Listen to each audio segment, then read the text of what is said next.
Une question reste posée, jusqu'où iront-ils? À Montpellier, une jeune femme accouche pour sa sœur. Dans le sud-ouest, un médecin congèle sa femme dans l'espoir d'une résurrection possible. De la verge fiole à la location ventre, c'est l'overdose. Les bébés éprouvettes naissent par milliers. Vous imaginez le curriculum vitae du gamin? Enfant du Pyrex, né de père encore nu et de femme fétale?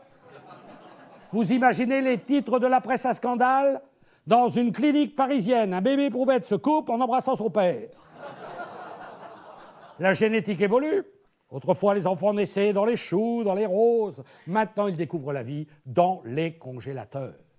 Et la médecine s'emballe. On découvre la conservation par le froid et on crie au génie. Vous imaginez la catastrophe quand la méthode est mal comprise. On a retrouvé un couple enlacé, raidi, par -20 dans le congélo. Tout ça parce qu'ils avaient entendu dire qu'on n'avait plus beau bébé à partir d'embryons congelés.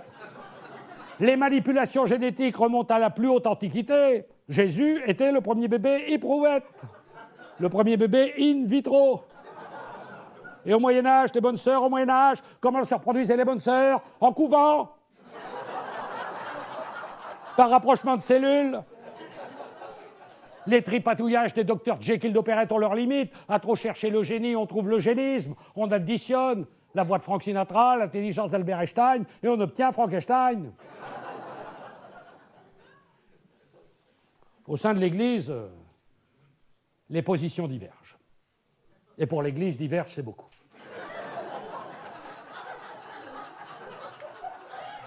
Pour l'insémination artificielle, c'est non. C'est un peu normal, on ne peut pas être à la fois inséminateur et un séminariste. Pour ce qui est de l'avortement, c'est toujours non, c'est compréhensible. Pour ce qui est de la masturbation, c'est encore non. Et là, c'est cohérent. Si l'avortement est un meurtre, la masturbation est un génocide. Bon, pour ce qui est de la contraception, les avis sont partagés. Certains évêques mettent encore le préservatif à l'index, qui, il faut le dire, n'est pas le meilleur endroit pour le poser.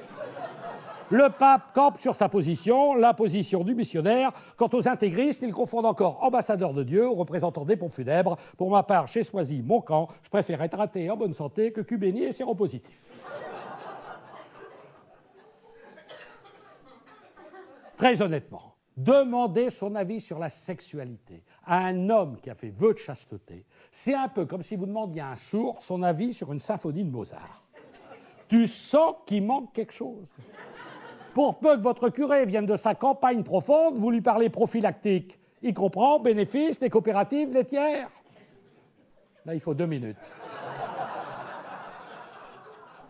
Ces intégristes prétendent que c'est la révolution sexuelle qui a amené la dégradation de la civilisation occidentale et favorisé l'émergence du sida. Le sida émerge. En Afrique, les séropositifs sont si nombreux que les moustiques sont obligés de porter un préservatif. En France, on s'organise. Nos lycéens ont désormais des distributeurs de préservatifs dans la cour de leur établissement scolaire, mais doivent toujours en sortir pour s'acheter un pain au chocolat. Faudrait peut-être que le ministère de l'Éducation nationale se dise que parmi les lycéens, il y en a peut-être qui préfèrent manger.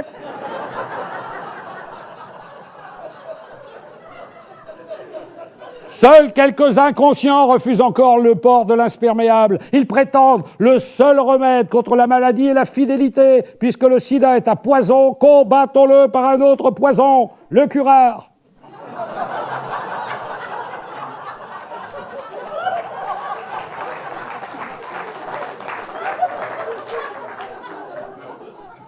Le sida n'est pas la seule maladie du siècle. L'intégrisme est également une maladie intellectuellement transmissible. C'est en son nom qu'un jour, un démon de midi rasera nos bibliothèques afin que d'un coup de braguette magique s'envolent les lésions dangereuses, les flottes du mal.